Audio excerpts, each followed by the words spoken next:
এয়া চাওক ময়ো লৈ ল'লোঁ ফাইনেলি পাইৰেটৰ এনক্লেট। মই চাওক এনেতো বেলেগ ফটো বা ভিডিঅ' বেলেগৰহে দেখা পাই ন, কিন্তু নিজে মানে পালে নিজে পিন্ধি পিনে সেইটো আৰু ফিল কৰাটো বেলেগ হয়।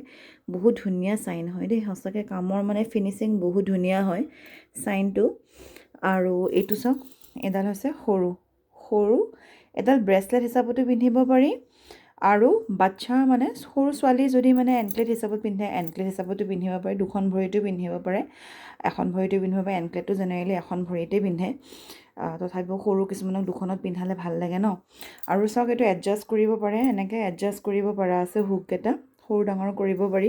এইটোও এডজাষ্ট কৰিব পাৰি। মোৰ নিজৰ ভৰিখনেই ইমান ডাঙৰ হয় আৰু ভৰিখন চাই নাহাঁহিব আপোনালোকে। ডাঙৰ ভৰি ধুনীয়াকৈ হৈছে আৰু সৰু ভৰিটো ধুনীয়াকৈ জুৰি যাব। বহুত ধুনীয়া চাইন কৰে, দূৰৰ পৰা ভাল লাগিছে দেখি পিনে মোৰ। তো আপোনালোকৰ কাৰোবাক যদি লগা আছে তেতিয়াহ'লে জনাব। আৰু এয়া মই এইটোতো বহুত দিনৰ পৰা পিন্ধি আছোঁ। বহুতে এইটো সোধে এইটো চিলভাৰৰ নেকি? চিলভাৰৰ নহয় দেই, এইটো মিক্স মেটেলৰ হয়। কিন্তু চাওক মেইন বস্তুটো আমাৰ পাথৰটো হয়, পাথৰটো আমাৰ কামত দিব লাগে। মেটেলটো আমি যিয়ে ইউজ নকৰোঁ কিয়, ইচ্ছা কৰিলে আপোনালোকক সোণতো বনাই ল'ব পাৰে ভাই, কিন্তু ইমান দাম হয়, চিলভাৰৰ দাম বেছি পৰি যাব। সেইকাৰণে আমি এনেকৈ দিওঁ ৰেডিমেড যেনেকৈ আহে।